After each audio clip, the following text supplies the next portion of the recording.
get better, but first it's gonna get worse. Let me tender love letter. The night that he met her, it's nothing like you rehearsed. Oh, aching soul, how little you know.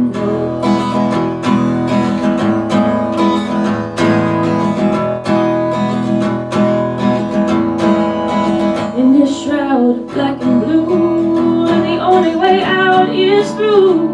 You gotta rest inside the hungry and the needy. But remember that God is good, and you're feeling just like you should, and it's gonna be better than you dreamed that it could ever be. Oh, aching soul, how little you know, how little you know. Know that it's love that follows you, it's love that follows you wherever you go, wherever you go. Know that it's love that follows you, it's love that follows you wherever you go, wherever you go.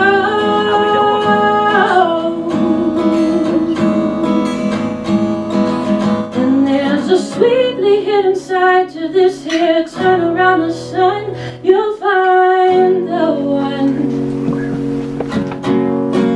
You'll find the one that's meant for you.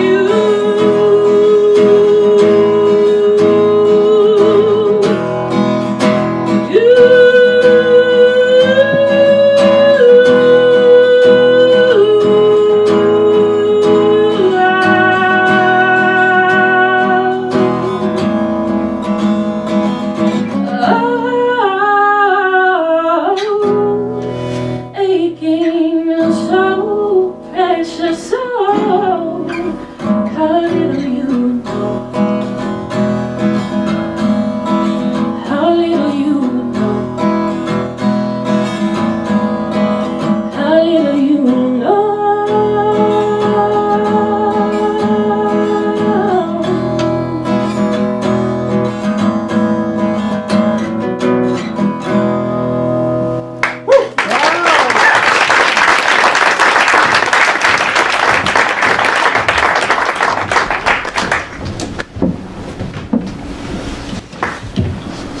Mary George, everybody.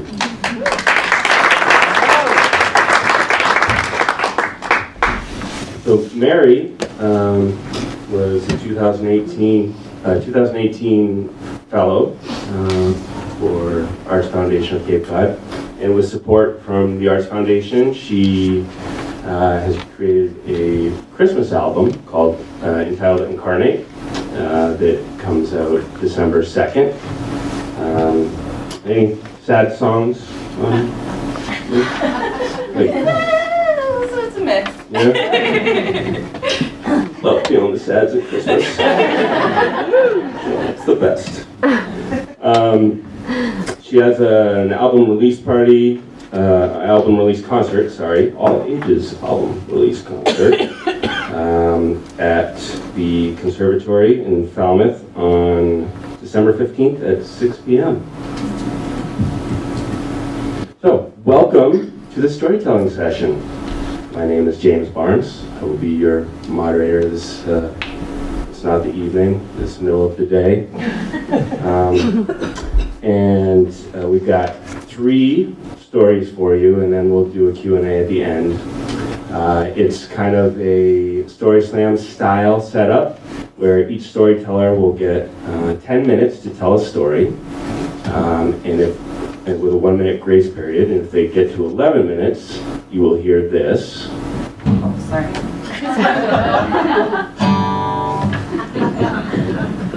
And that will signal to the storyteller that they need to wrap things up, so you guys can ask some questions at the end. At 12 minutes, though, you'll hear this. Got that, Dan Wolf? I've never delivered a message in 12 minutes.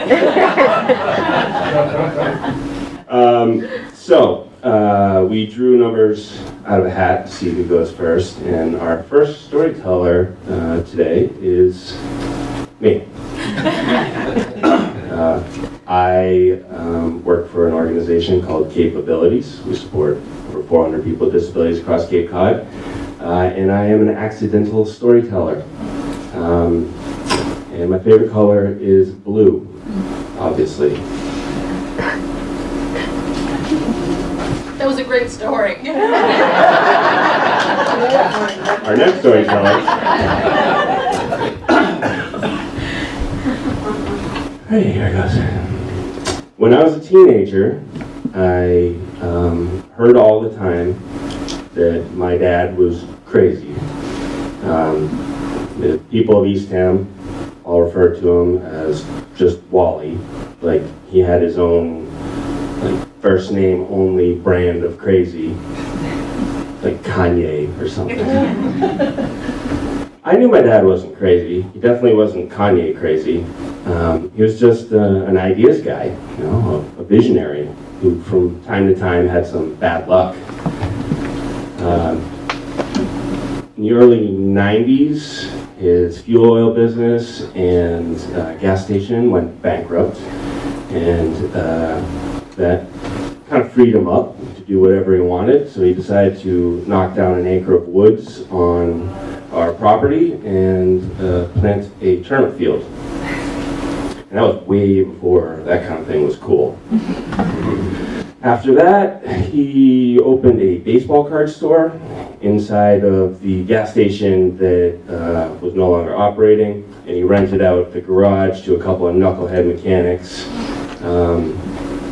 The knucklehead mechanics ended up exploding a car in the garage and burning the whole place to the ground, including the baseball card store. He then used insurance money from the fire to buy a fishing boat. So he thought he would start a tuna fishing business. My dad was from the deep woods of Maine. Didn't really know much about fishing or being on a boat or anything like that. He did buy a book though. And he named the boat Poverty Stricken. That boat sank to the bottom of Provincetown Harbor during Hurricane Bob. After the storm, this crusty harbor-dwelling Monday morning quarterback captain said to my dad, "Everybody knows you don't name your boat something sad. It's bad luck." Guess what? When you're from the woods of Maine, you don't know it's bad luck to name your boat something sad. After Poverty Stricken went down, my family was officially poor and on welfare. But luckily my mom got a job working overnight for this elderly woman. She was working as a caregiver for this elderly woman named Lena, who was on death's doorstep. When my mom showed up, Lena had a couple of days to live, they said, and days turned into weeks, and weeks turned into months. And then Lena's family asked my mother if she'd like to take Lena home with her, and she could live with us, instead of my mom having to go over there. My dad, hearing this, had his, the light went off, and he thought, this is the business that we should be in. Instead of my mom going to work overnight as a caregiver in the homes of the elderly were going to move in with us. Lena was our first resident. We had as many as 3 residents at one time, all with varying degrees of health issues and dementia. It was hard. It was a tough business. I can remember one time this guy, Fred, a resident, who kept trying to hitchhike home to Wellfleet to tend his melon patch, which he would always tell us he was famous for. I suggested that, maybe he was too much for us to handle. I wanted to be playing Nintendo, riding dirt bikes. I wasn't interested in keeping eyes on Wellfleet's most famous son to keep him from returning home. My dad came right back at me, got in my face, and he said, "Don't you know how lucky Fred is to be living with a family like us instead of being lonely and ignored in a nursing home?" What I knew was that my dad was running to the moral high ground for financial gain, but he was right. For most of the individuals that lived with us, they did not have family anywhere nearby or family at all. We were it. And dinner was a lot more fun. This guy Brad used to always tell us stories at dinner about being a pilot, and obviously none of these stories are verifiable with Brad, but he talked about throwing stuff out of his airplane and he could get it to land like right near his girlfriend's house. And then there was John, who liked to talk about football and how if they just gave balls to everybody, then they wouldn't have to fight over it. And then back to Fred, who had my favorite story at dinner, and he told this a lot. He used to like to talk about the crazy fat man that owned a gas station nearby. I always loved looking at my dad when that story was going on.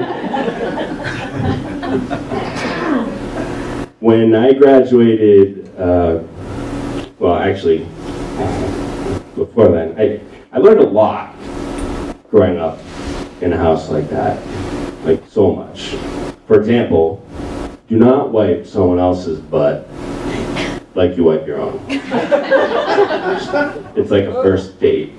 Every single time. You learn a lot about end-of-life care and the journey through end-of-life care, where it starts with visits from home health aides to help with personal hygiene, and then moves into more frequent visits from visiting nurses, and then it all ends with the most unsarcastic people in the world, hospice.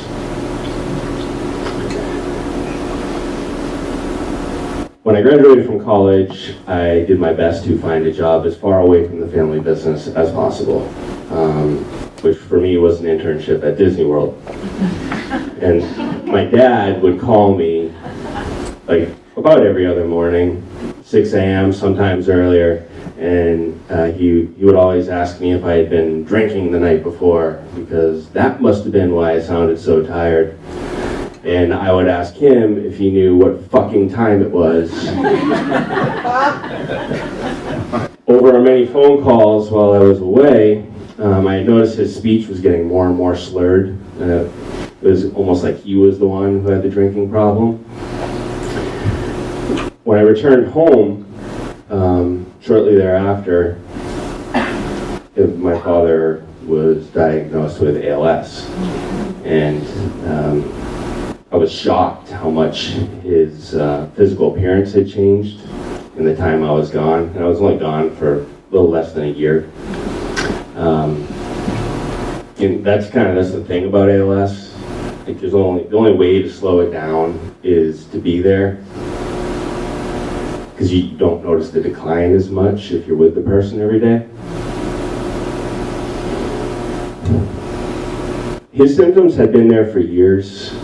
They started, I can remember in high school, driving around with him, and he would complain about his left hand being tingly, and then he would show me how his left hand was like more bony than his right hand. And that, I guess, was kind of a lucky break, because my dad was a handshaker, not a hugger so much. Like, he really liked to jam the right hand in there, loved a strong handshake. This is how he showed affection.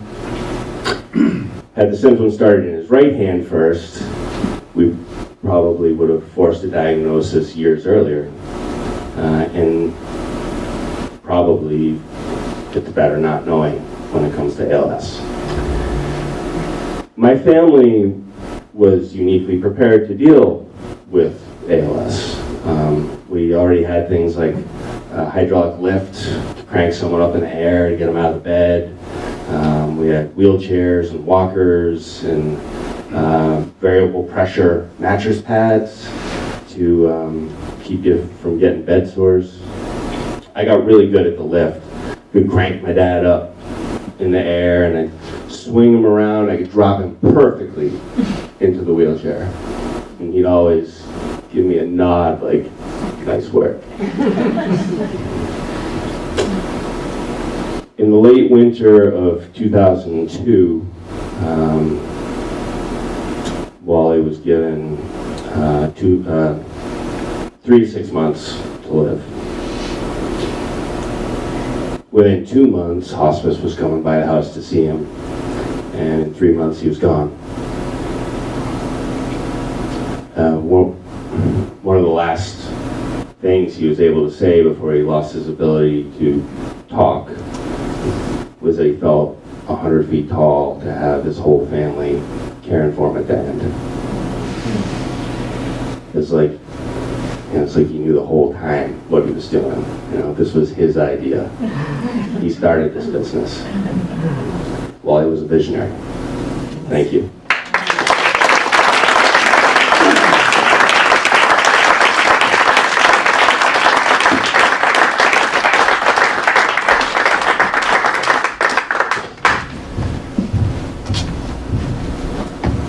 Can I just play music again? So, our next storyteller, it's really hard to go from telling a story back in the moderating. Our next storyteller is Dan Wolf. He is the founder and CEO of Cape Air, for those of you who don't pay attention to anything.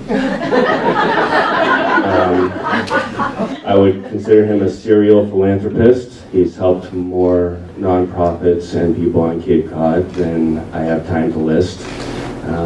He is a former 3-term state senator.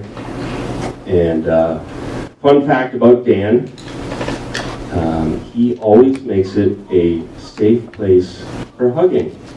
Yes. We asked our storytellers to answer a question for their introduction, and we asked them, what was the lesson you learned that you would have preferred not to learn? Dan said that it's not a small world after all. Dan Wolf, everybody.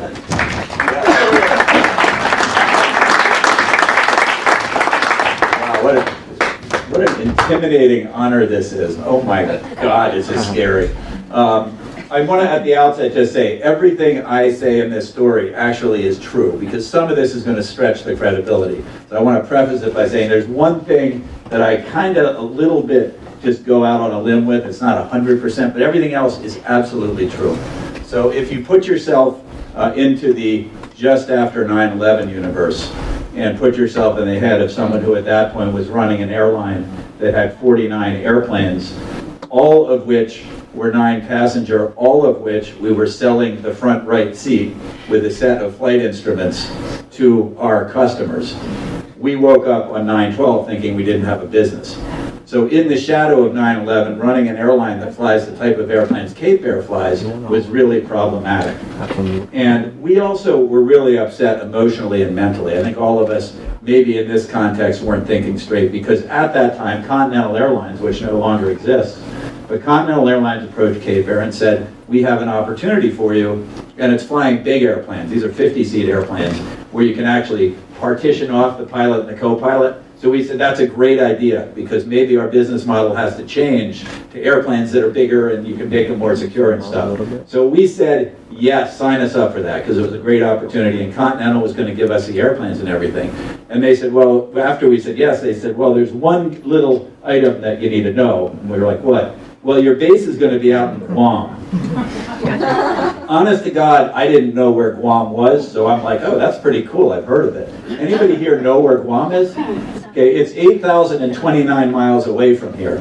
So we had signed up for that, and then they give us the airplanes we're going to fly, which, the Cape Air airplanes are pretty simple and not sophisticated and easy to maintain and everything. The airplanes they gave us were incredibly complicated. And the other thing is that the range of the airplane they gave us is about 1,200 miles. And the first leg of flying an airplane to Guam is from Los Angeles to Honolulu, which is 2,500 miles. So as we look more and more at this opportunity that they gave us, it became more and more of an interesting thing. So what you do is you got to take the airplane and you put these huge fuel bladders into the back of the airplane, and then you run a tube out through the window to the engine. That's because you got to extend the range of the airplane to get it 2,500 miles from Honolulu. After Honolulu, you got to go to Majuro, then to Kalajuan, then to Kosei, then to Ponape, then to Truk, and then to Guam. None of those places I had ever heard of. So I got out a map and I studied the thing, and I said, hey, this is doable. I mean, Cape Air is an entrepreneurial, this is like, what's the challenge here? This is a piece of cake. Now, I look back and think some of this had to do with post-traumatic stress after 9/11. I mean, we didn't know whether we were going to have a business. We had about 500 employees at that point. We were stressed out. So I can't say our decision-making process was the best ever. But we committed to do it, and damn it, we were going to do it. So, carriage return, June of 2004, I'm sitting with a bunch of my best friends around a campfire in Wellfleet, Massachusetts.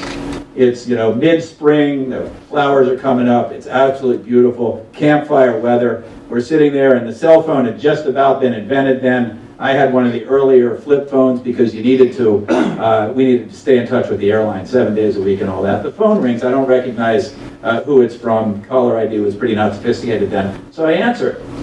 And the voice on the other side says, hello, is this Dan Wolf? And I said, yes. And he said, this is Rob Sansone. And I had no idea who Rob Sansone was. And he says to me, I'm sitting poolside in Honolulu. And I'm thinking, that's really interesting, must be a crank call. But he knew my name, so I said, okay, I got to play along. Okay, Rob, what are you doing poolside? He said, well, your airplane is in Eniwetok. And I said, well, how do you know that? He said, I was the ferry pilot. Because believe it or not, there are special pilots you hire to do these kinds of flights. So Rob Sansone, who I had never met or heard of, was now introducing himself as the ferry pilot taking the airplane to Guam. But Eniwetok Atoll was not a place that the airplane was supposed to stop. And if the airplane was in Eniwetok, Rob Sansone should not have been sitting poolside in Honolulu. None of that is good, because that category of air carrier airplane has to be under surveillance 24 hours a day. It can't be on an unsecure ramp, you gotta be in touch with it, and all of a sudden, now I didn't know what Eniwetok Atoll is.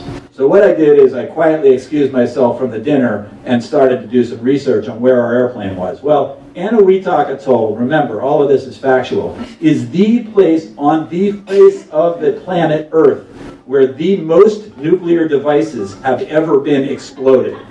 Okay? In 1947, after World War II ended and the beginning of the Cold War, the United States looked for the most remote part of the planet Earth where they could do nuclear testing and settled on Eniwetok Atoll, where in the next 10 years detonated 43 nuclear bombs. After having moved the tribe of Eniwetok off of the island so they could do the nuclear testing, that was big of them. At least they moved the tribe. Then in 1958, they were done doing the nuclear tests, and the islands sat there, this beautiful atoll, you can Google it and see it, sat there for the next 20 years or so. When the tribe decided, when Jimmy Carter was president, they wanted their atoll back. So the US government said, well, it's got all this radiation on it, you can't go back. And they said, we insist on going back. So they moved an entire crew out to Eniwetok Atoll. They plowed all of the topsoil into a huge mound, and they encased it with a concrete and steel dome. Good news is, I'm not making it up, you can look it up. And then in 1980, the tribe moved back. There were several hundred in the tribe of Eniwetok Atoll. And now our airplane was sitting on Eniwetok Atoll at the airport that its only use was to fly supplies in weekly because you couldn't grow anything out there. Everything had radioactive contamination. So every week the State Department landed with a C-130 and they offloaded the supplies for the tribe of Eniwetok. And there our airplane sat with the pilot poolside in Honolulu. You think you're problem solvers. Go figure that one out. So we call the State Department, and the State Department calls the Marshall Islands, which is the political where Anahuac Atoll lives under. And they contacted the chief of Anahuac. Remember, this is all true, the chief. And they were told that it would cost us $40,000 if we could figure out how to get our airplane out of Anahuac, because the landing rights and the parking on Anahuac would be $40,000. Now the first question is, why was our airplane in Anahuac? Well, the pilot had been flying along over the Pacific Ocean and got an erroneous engine warning light and diverted to the nearest landable airport. That would be Anahuac Atoll.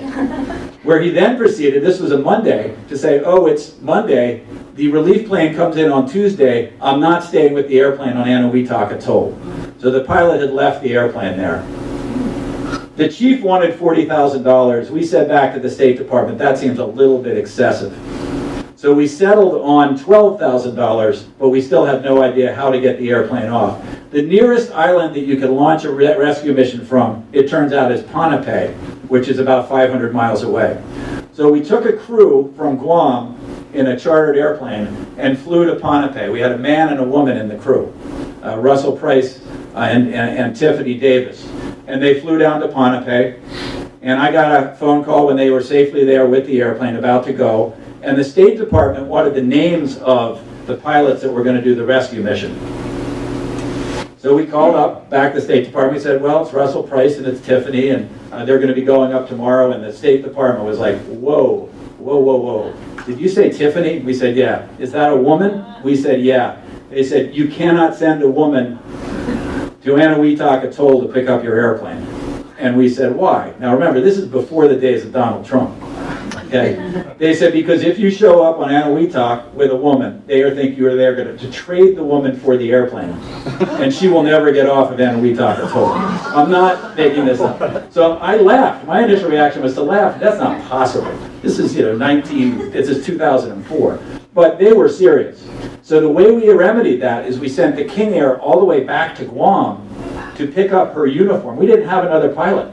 So they went back to Guam and picked up her pilot's uniform, which is, it's male and female.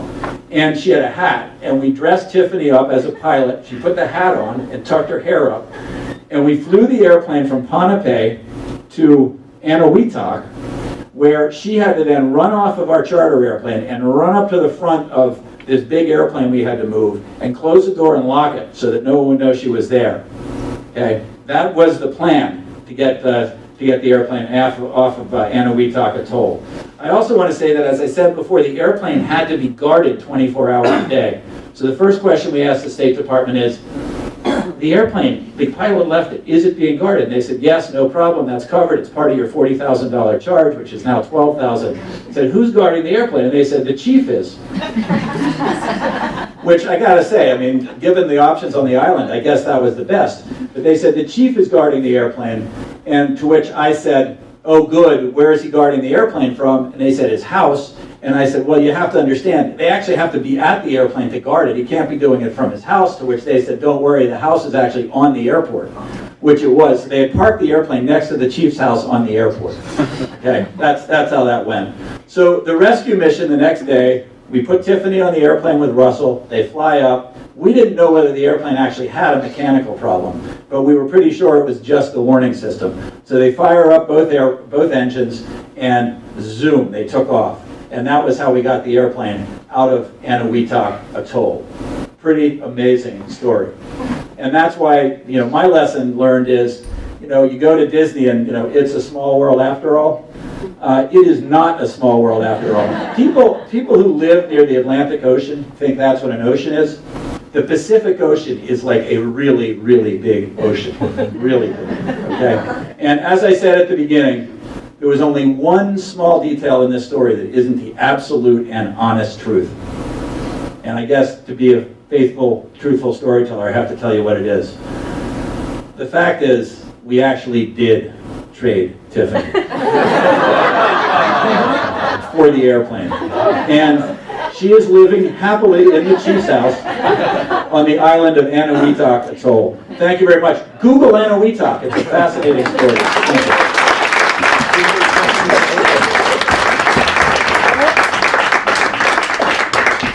Note to self, no layovers in Anahuac Atoll. I forgot to mention that the theme of our stories this afternoon is lessons. There you have it. Our next storyteller is Christine Ernst. Some of you may know her from her famous one-woman show, Badass Cancer Bitch. If you haven't seen it, you need to see it. It's one of the best things going creatively on Cape Cod. She's a writer, a performer, an activist, superhuman, and her answer to the question of tell us about a time when you learned a lesson that you would have preferred not to learn really kind of shook me a little bit. It took getting cancer for me to realize my story is important. Pretty powerful stuff. Christine Ernst, everybody.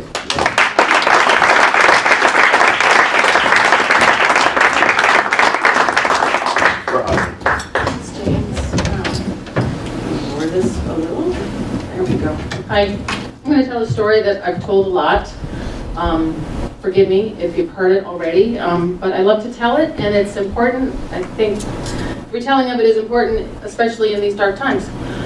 So every Saturday I go to the P, the B2P, the Vatican, the St. Vincent de Paul Society thrift shop on Route 28 in Cotuit, Massachusetts, after I teach my class. Almost every Saturday without fail, sometimes Tuesdays too. The St. Vincent de Paul Society was founded by St. Vincent de Paul, a French priest in the 1600s. He was canonized in 1731, and he was known for teaching the rich to do works of mercy, no small feat. And the motto of the Vincentians is, charity is infinitely inventive. So I go every Saturday. It's a thrift shop that's run by a very large staff of very old Catholic women. Saturdays are mobbed. This Saturday in particular is mobbed because everything is half off. And there's a long line. In addition to which, that the woman at the front of the line, at the counter, has a voucher. Meaning that she's in a pickle, and she approached the Church Aid Society, and they gave her like a gift certificate to shop in the thrift shop, sort of like a gift card for used stuff. Most of us regulars here at the thrift shop here for fun. I confess that almost everything I value in my home and some of what I'm wearing today is from the P. But most of us are there to find the chair for the guest room, or the lovely scarf, the vintage tablecloth. We shop here because the thrill of the bargain, the hipness of upcycling. But this woman with the voucher at the head of the line, this line that is getting longer by the minute because it's Saturday at the P and it's mobbed and everything's half off, this woman has a huge heap of kids' clothing on the counter. By the look of it, she's got 3 or 4 kids. She's got stacks of jeans and corduroys and party dresses and raincoats and snowsuits and snow boots and infant onesies and toddler clothes. She has a stack of towels. She's got a stack of sheets. She has a big, still in the original packaging, twin size, brand new Star Wars comforter, still with the tags on with a matching shade. Well played, voucher lady. Now today, Peg, who is 87 if she's a day, and Janet, who will be 85 on her next birthday, are bagging and ringing.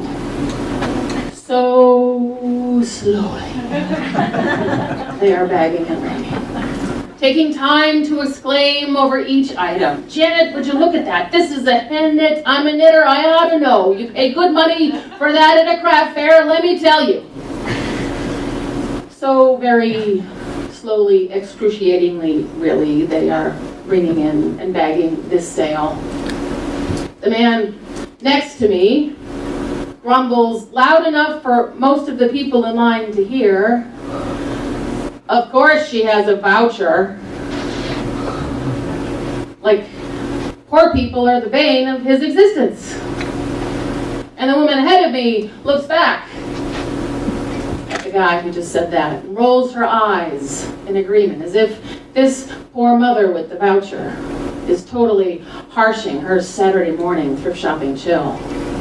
As if the guy who said, of course she has a voucher, is not standing in line behind me in a thrift shop waiting to buy a used pair of swim trunks.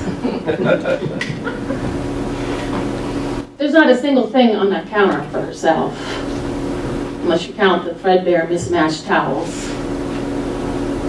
She's too young for 3 or 4 kids. She's 25, 26, maybe. Long, dark hair, sort of haggard. She's very thin. Her nails are true to the cuticle. She's the kind of person that wears her sad life on her face and in her posture. She looks old and young at the same time. She's aware of her voucher. She's aware of the long, impatient line behind her. But Peg and Janet are in no rush. If anything, they slow down. It's as if they know that no one takes time for this woman. And they very lovingly stow all the clothes in fancy gift bags, like they have a secret stash of fancy gift bags behind the register just for women like this with the voucher. And they put all the kids' clothes, all the baby clothes into a big Gap shopping bag. All the linens go into a ridiculously Pulitzer tote with ribbon handles. All the big kids' clothes go into a big giant Macy's shopper, and that Star Wars comforter, that big cube of a comforter, goes inside a big party bag like it's a giant birthday present. They pamper her in a way that only old thrift shop Catholic ladies know how to do. It's as if they're packing her trousseau. Now, the whole time that they're begging and ringing, they're checking the voucher against the total, because you can't go over on the voucher at the P because they don't give cash back at the P. And if you go over on the voucher, there's a good chance that the person with the voucher doesn't have any cash, and the P will not take a check, and certainly not a credit card. So you want to use your voucher right to the penny if you can. So they check and we check and we check and we check, and finally Peg announces that there's $1.75 left over. And the line groans in unison. Shit. $1.75. She's going to have to go back out in the shop and find something for her 5 or 6 or 11 kids, and we're going to have to wait in this goddamn line a little longer. Jesus Christ! But Peg says, I know just the thing. And she zips out from behind the counter. For 87, she's pretty nimble. And she's back in a flash with a dress. Like a 1984 bridesmaid's dress. It's beautiful. Like Princess Diana's wedding gown. But totally impractical. But the color, it's a deep, pinky, rosy red. And she holds it up next to the woman with the voucher, and Peg says, you would be so beautiful in this. Like Peg is fairy godmother, and tonight is the ball. And indeed, the dress transforms her. Someone in line gasps. The color, her skin tone, her hair, the dress transforms her. Peg tears the ticket carefully off the sleeve, the $10 ticket. And she looks at Janet at the register and she says, evenly, Janet, that's $1.75. Janet says, $1.75, and she rings it in. They were like the nuns at the end of The Sound of Music when they take the distributor cap out of the Nazis' car.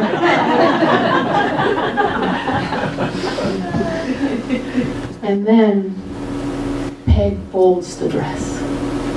And the line is mesmerized. One, because it is a lesson in the dying art of ball gown folding. And 2, because it is an act of sublime tenderness. Peg cannot reach across the counter and take this woman's hand. She cannot reach across and touch a total stranger's face and say, in this moment, you are cherished. in this moment, in this place, you are beloved. You are a beloved child of God. She can't say that, but she can fold this beautiful dress so tenderly. She tucks the sleeves and folds the crinoline, tidies the bow, slides the whole thing into a beautiful foiled gift bag with twine handles. She folds the dress like a sacrament, like Jesus washing the feet of his disciples. And there's a shift in the line now, a change, kind of a joyful, silent cheer. One, that the sale is almost complete, for sure. But two, a change toward this woman. The line somehow leans toward her, as if we are able to see this woman as someone else, as if by simply witnessing Peg fold that dress so tenderly, we, entitled we, impatient we, wealthy, inconvenienced we, see this woman now as a daughter, a sister, a mother who just loves her kids. And then the sale is complete, and Janet and Peg are all business again. They sign off on the voucher. And they hand over the bags. And the woman starts to leave, and she's sheepish. She doesn't want to look at the line behind her.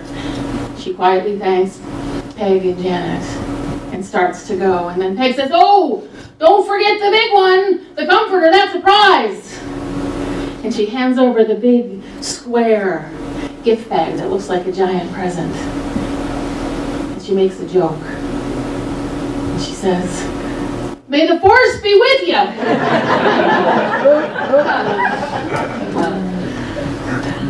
She has no idea. Charity, indeed, is infinitely important. Thank you.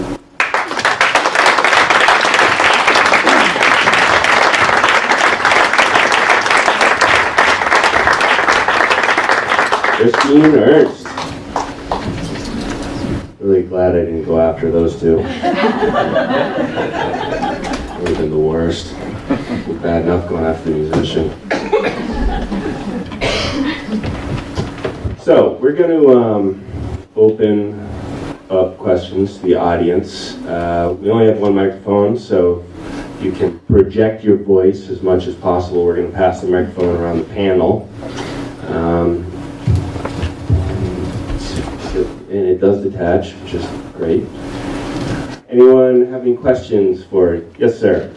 You guys talk about, you talk about something that is like the sum of your life as a story, and you talked about, a single interaction of maybe 30 minutes at the thrift store. My question is, how do you put value to certain things as, something story-worthy? How do you decide what is and what is not the story? You guys mind if I start with this one? I'm so glad you asked this question. This is exactly what I was thinking.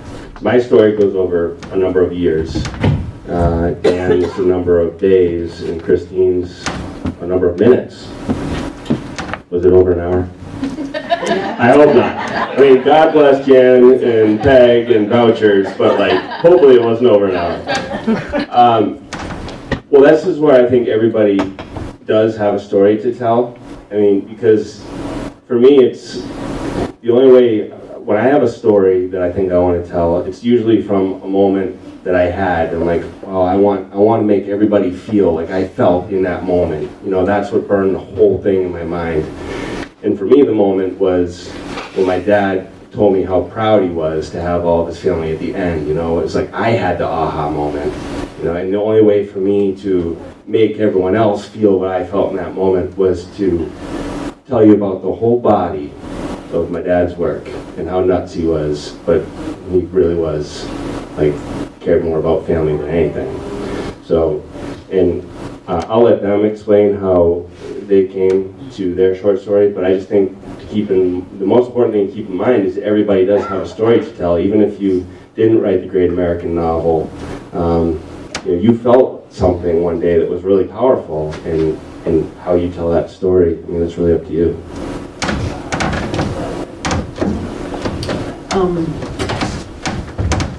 To answer your question, I think that all the shit goes down at the Stop and Shop.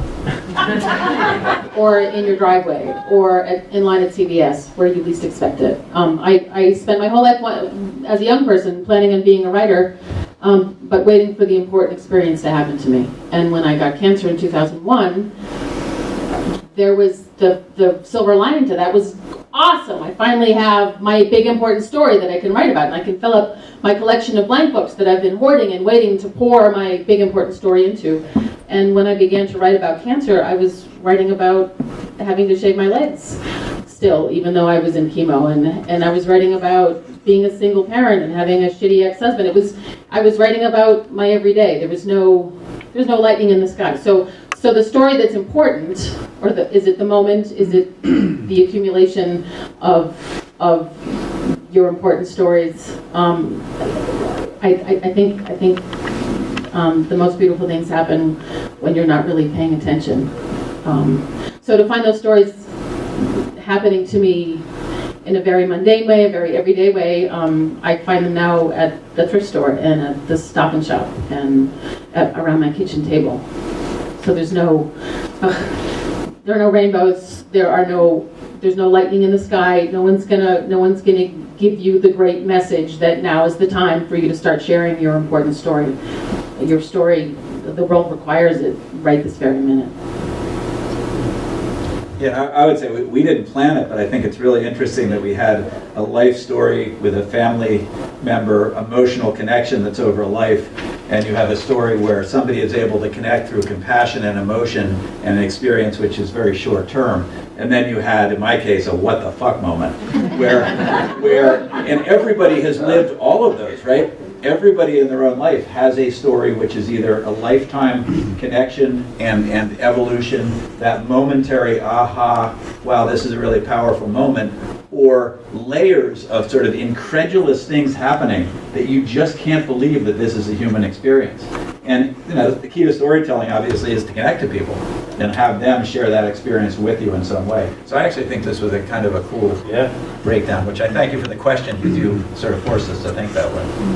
And just, Mary, I'm curious about how you come to writing a song. Is it from short experiences, more like lifelong experiences? Yeah, I was thinking about this. So my main medium of storytelling is writing songs, which should really clock in at about 3.5 minutes optimally. And so it's hard to encompass a whole lifetime of stuff in there. So I've had to work hard on making really consequential things in my life very succinct. And so I think, to speak to your question, I don't think it's mutually exclusive. Like, I think there can be little moments that stick out and that are worth being a story and that are entertaining or novel or special. But I also think that even in those little moments, sometimes they're crystallizing like a lifetime of other stuff that has happened. So like this story directly was about this woman at the counter, but it's also, about poverty and compassion and religious conviction and serving the poor and equity. So it's like the thing, but it's a big thing. That was a very elegant way to say that. But I think sometimes the little things can be the big thing. So, I think that in your own respective storytelling, you should feel free to do both. Anybody else? Right up here in the front. My favorite storyteller is Gene Shepherd, who I used to listen to on the radio. Who are your favorite storytellers? My grandfather.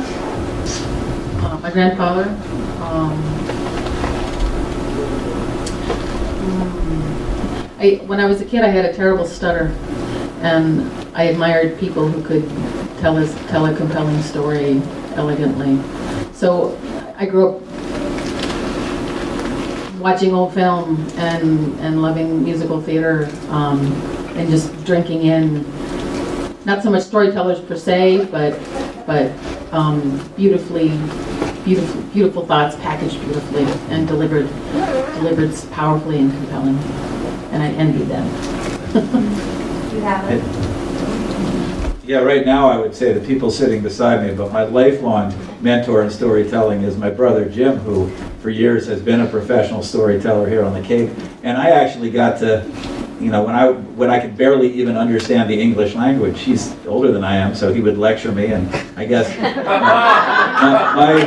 my entire formative years were listening to and mentoring my brother. So clearly for my life, I've had him as a storyteller, and I love you for that. Well, not to, pump your tires for pumping mine, but I always thought, Dan, you're not my favorite storyteller of all time, but as far as politicians go, no, seriously, like, this guy connects with people, he, right in between the eyes. He doesn't sugarcoat things, and he's not going to bullshit you, and I always appreciated that about you. And I wish we could have a lot more of that in politics. Malcolm Gladwell is someone that, I don't know, he just knows how to connect with me. But it's hard for me to say there's one storyteller. It's really more about like the stories that I didn't expect to hear, where I think about them for days. It could be a random person at Capabilities Farm. People come in and they tell me stories about their children all the time who have autism or Down syndrome or a brain injury, and I hear these powerful stories on almost a daily basis. And so I really think it's more about the different stories than one storyteller. Do you have one? Favorite storyteller? Yeah, Gene Shepherd. Oh, you said, yeah, thanks. Yeah, partly because I listened to him when I wasn't supposed to listen to the radio. I remember my dad listening to Gene Shepherd. Yeah, that's great. I couldn't stand it, but but I was very young. I was very, but yeah, he was good. A story up top left. Yeah. I just have a question. How do you describe yourselves as introverts or extroverts, and where are you in the line of social? I am an introvert, and after this event, I'll probably need to be infirmed for 2 days to recover. Everybody who's been to an HR session or anything about introverts and extroverts know that extroverts get energy from this kind of thing, and introverts need to go into rehab from this kind of thing. So I'm introverted. Yeah, and one of the most surprising days in my marriage, my wife Heidi is here, was when I came home and delivered the news to her that I am in fact an introvert.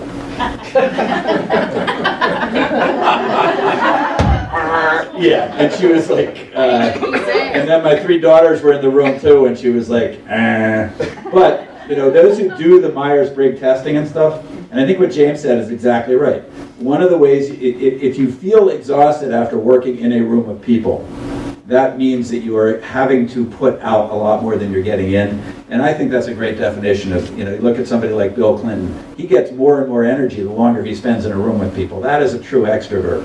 So it doesn't mean that you can't do things publicly if you have a passion to do it. But it just means that the energy flow is different, whether you're an introvert and an extrovert. So I claim to being an introvert, regardless of how I might appear today. Where are you in the family, she is? Oh, I'm 4th of 5, and 4 of us were within 4 years, and then I had a sister who's 10 years younger than I am. So really, I was the youngest for most of the time. James, where are you? Wow. So I was 1, 2, 3, 4. I was the 5th of 7. Wow. But oldest son, so I'm heir to the throne.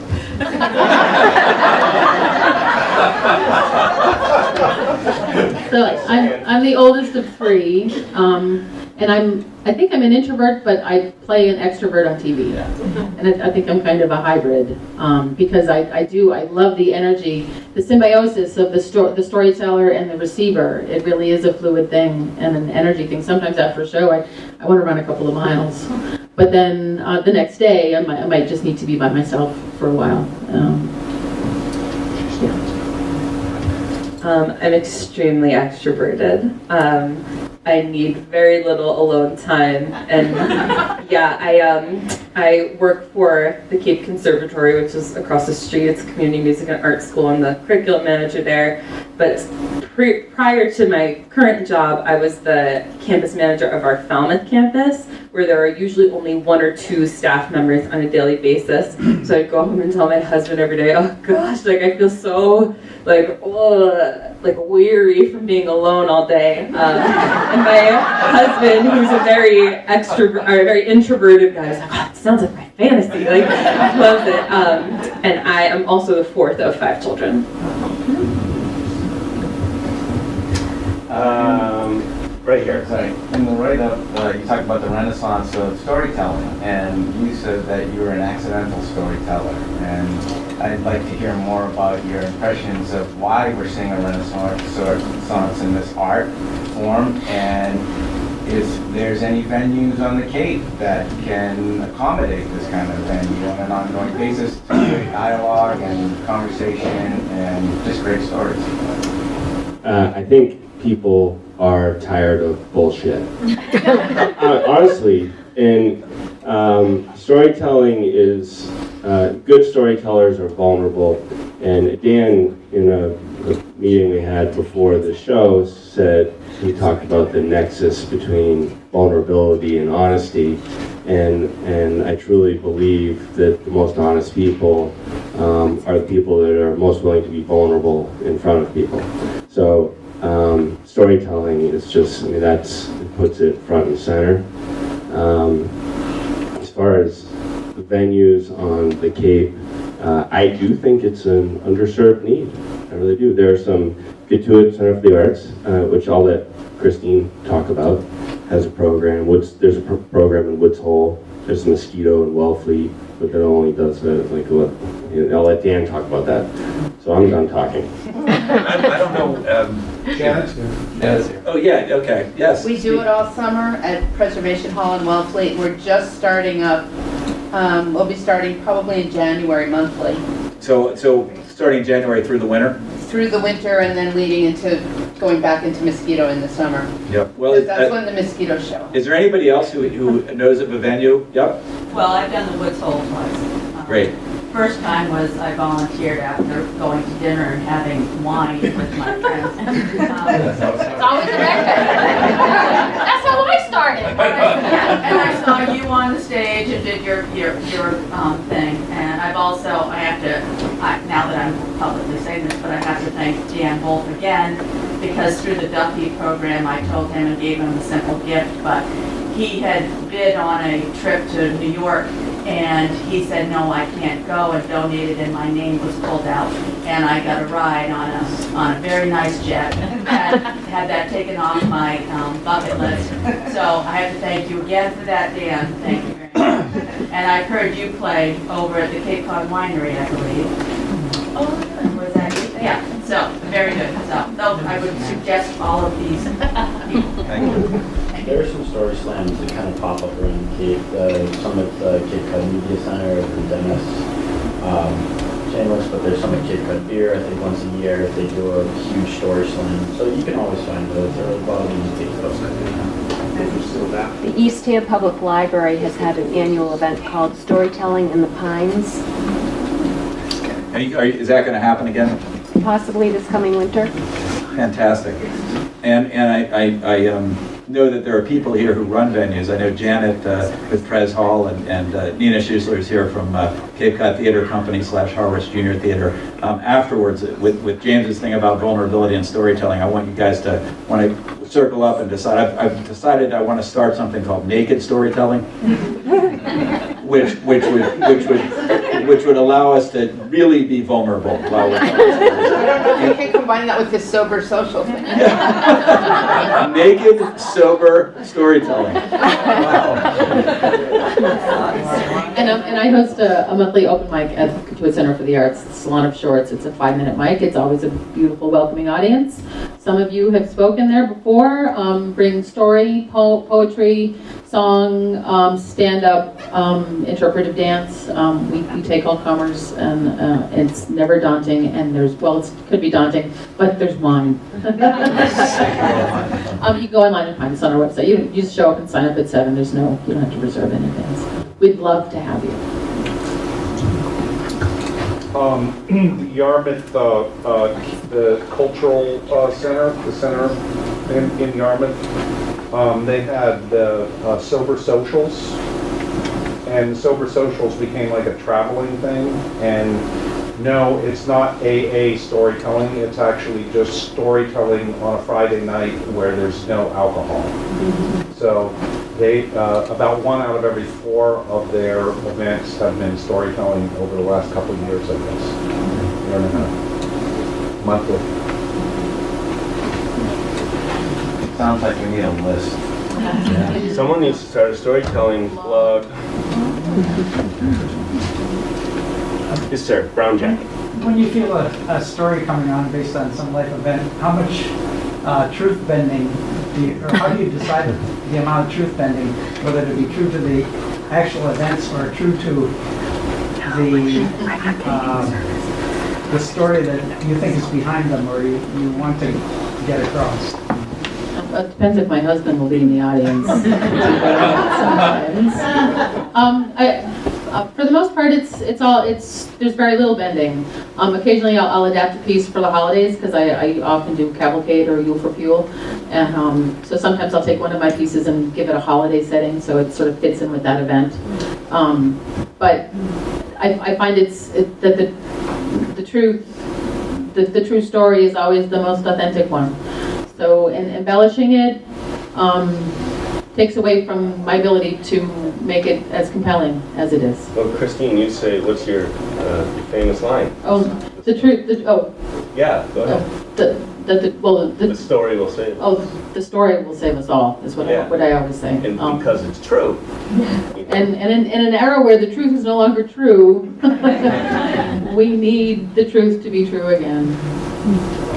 Yeah, and I'm not sure it's so much as true versus embellishing, but I think the focus of a story will vary depending on when you're telling it and who the audience is, but I don't think that's like fact versus fiction.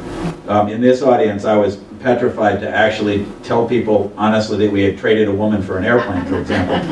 And I thought that would distract people in the middle of the story, so I embellished that we had actually left with her. But I actually, I had to fact check my own story. I don't know if you ever do that, because memory is a weird thing, and I wanted to make sure that I was being as honest as I could. So the neat thing about stories is they don't have to necessarily be 100% factual to be accurate, if you know what I mean. Just one last comment on the truth thing. Personally, I don't embellish. I do try to find the humor where I can in very vulnerable, difficult stories. And so, and part of that is just so the audience stays with me, and and people aren't getting sad face in the middle of the story. You want them to get sad face towards the end. But I'm also not a performer, so I'm not doing a one-man show. I'm telling a story about my life, and so embellishing just doesn't really work with that formula, at least for me. Next question. Yes. Yeah, my question is about the humor piece of it. We know how easy it is to go down the rabbit hole of everything that's negative, and it's much easier to talk about all the bad things. How hard do you have to work to infuse your stories with humor? Because, it felt obviously very natural where it came out. I, as an audience, appreciate that. But how hard do you have to work to be sure that there's that infusion of humor? Well, I think it kind of depends on what kind of mood I'm in when I'm like deciding to do a story.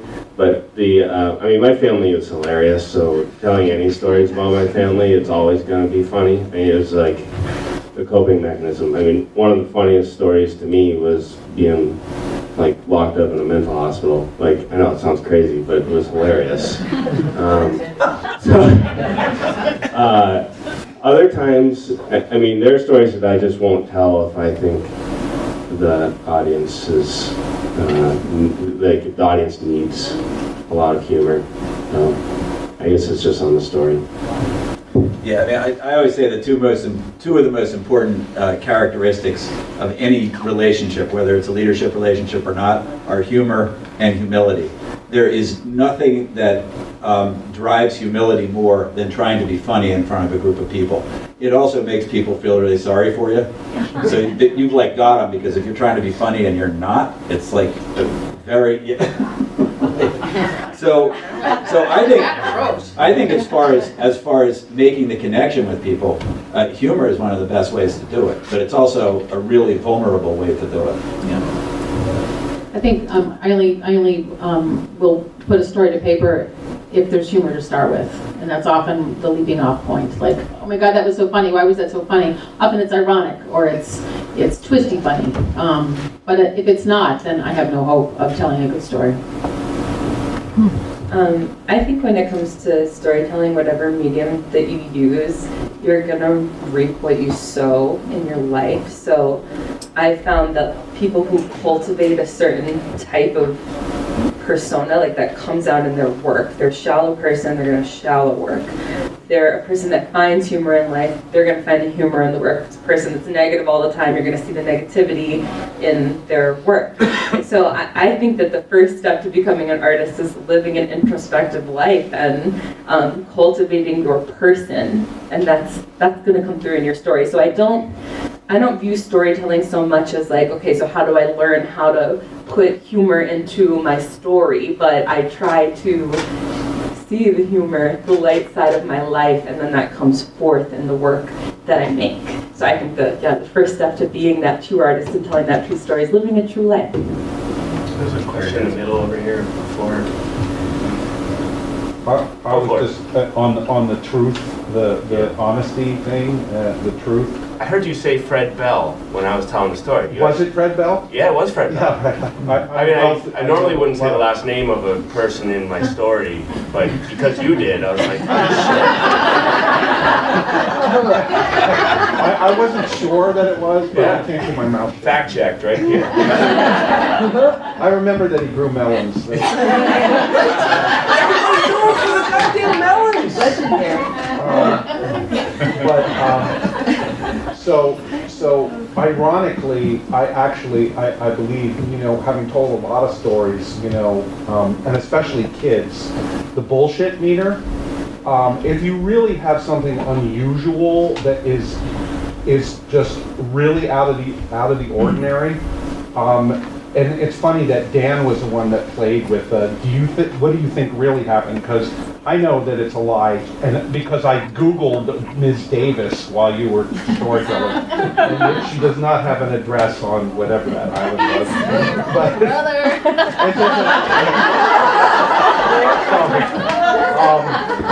Tiffany it was, right? But there was...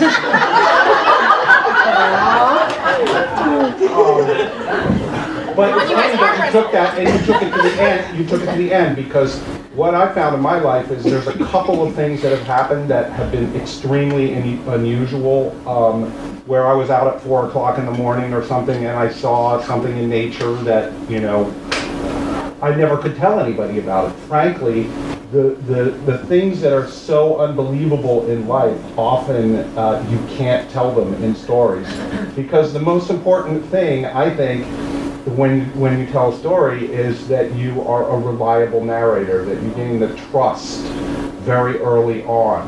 And if you're going to go out as a storyteller and tell things that people are going, I wonder if that really happened. I don't know. I think that person is, then you've just thrown the whole thing. If the audience both, if you make friends with the audience, and then you don't tell them something that half of them are gonna not believe, you know, then you're 90% of the way there. And I always used to ask kids after the story, like, what do you think was true and what do you think was made up? And a lot of times, if I put something that was kind of unusual in the story, people would, the kids wouldn't think that that was the part that I made up. So you're really better off sticking with the truth. She took the chief's last name.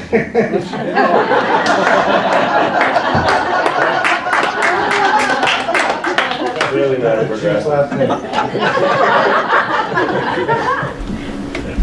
Good. Yes, sir. My question is for Mr. Christine. Do you think that your background in writing kind of helped you to express that short amount of time in such a wonderful story? Like, I understand that, you know, the other stories, they kind of happened over a few days and they were more cultivated, but do you think that your background in writing helped you to create such a wonderful story out of such a minute thing? Oh, thanks, honey. No, not so much my writing, more that I mentioned that I had a bad stutter when I was a kid, and I became an intense observer of the world because I was an introvert. I had a terrible stutter. I grew up with great guilt and shame because I think I was born with it. I'm an angry lapsed Catholic. So I grew up as an observer of everything around me, and that quality made me a better writer because I feel like I try not to miss anything.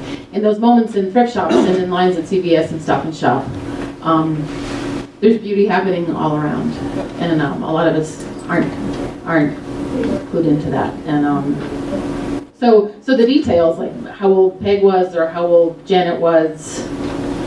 Like for me, it's often I feel like I'm inside just a movie that's always happening, and it's always funny, usually.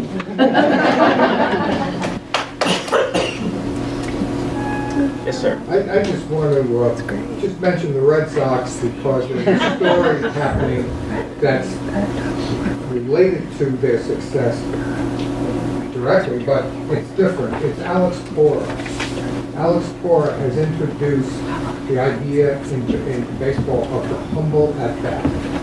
He also negotiated, instead of negotiating more riches for himself than got his contract, he negotiated a plane full of necessities for Puerto Rico. He's a Puerto Rican. And he just mentioned that when they announced awarding the pennant for the Red Sox American League pennant. I'm going to watch him like a hawk. He is a bellwether. He is the beginning of something really, really important in our society. I'm getting choked up just talking. It's going to be a great figure. So I think what you're saying, Frank, is that so we're all up here telling stories that we've written and we're speaking.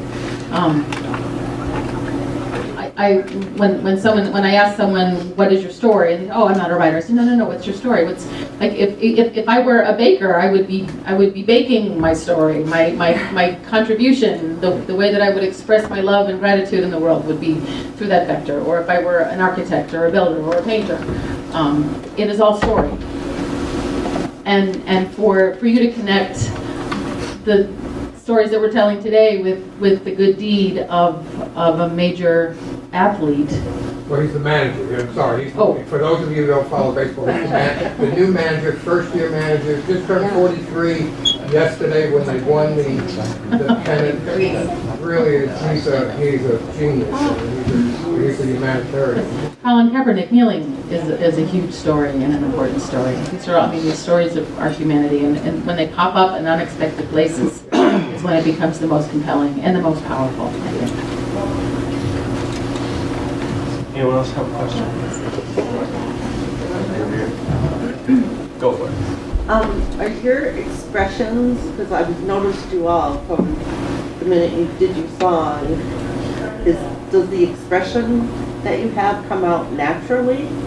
Or is that like, do you practice your stories before you tell them?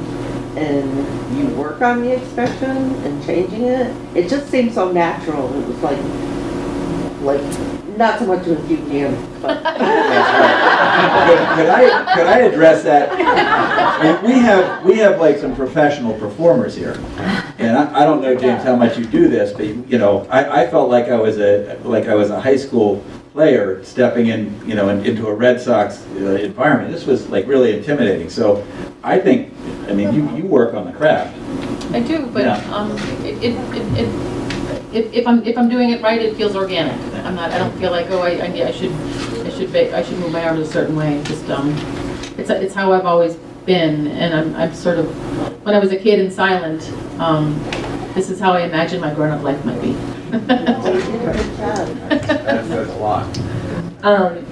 I actually think that it's kind of both. Like, just because you have to practice something doesn't mean that it's not real. And when my undergraduate degree is in voice, and as part of that course of study, I had to take acting classes from like real acting people, which I hadn't done in the past. I'd focused primarily on the singing aspect of it.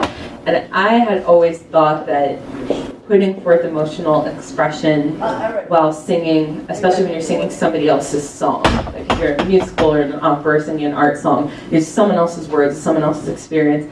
I always thought that it was like you're pretending to be that person, like that's what acting is.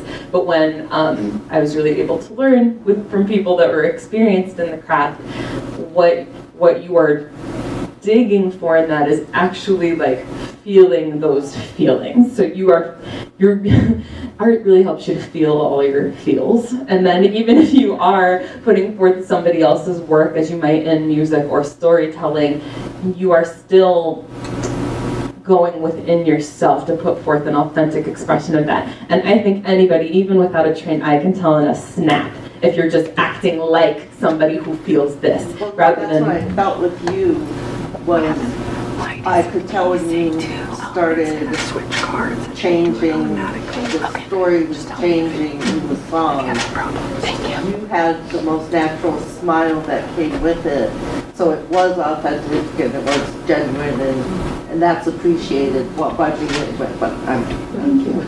And I would say with that, like, the things that song are about actually happen to me, so there is a certain naturalness in that, but I see people play their own songs all the time, or my students that I work with, where like the stuff that they're singing about really did happen to them, but they're not effective at communicating it. So it can still be you can be talking about a thing that's true and not be an effective communicator. So I think it's important not to downplay the importance of really working on it. And yeah, I think that working on it and having a background and an in-depth study doesn't nullify the authenticity of what you're doing. I think both are necessary. One of the jokes when I was in politics is my staff would always write speeches for me, which I never even took out of my pocket.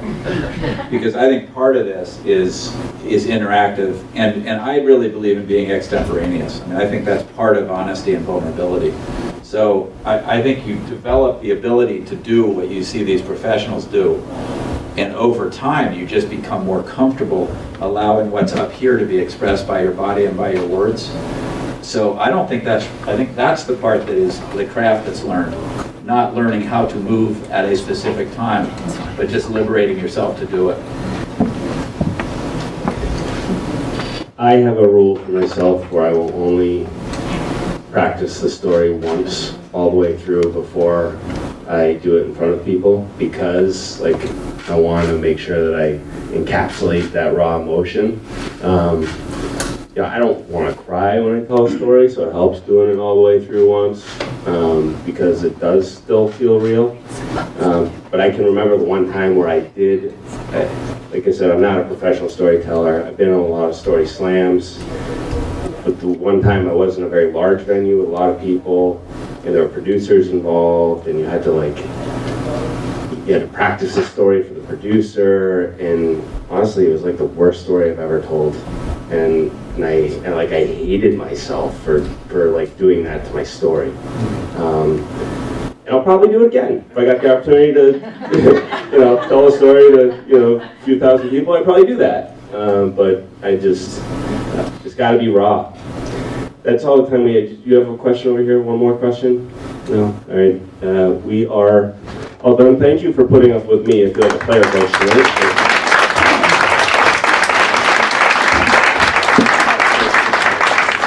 And tell your story. It's important.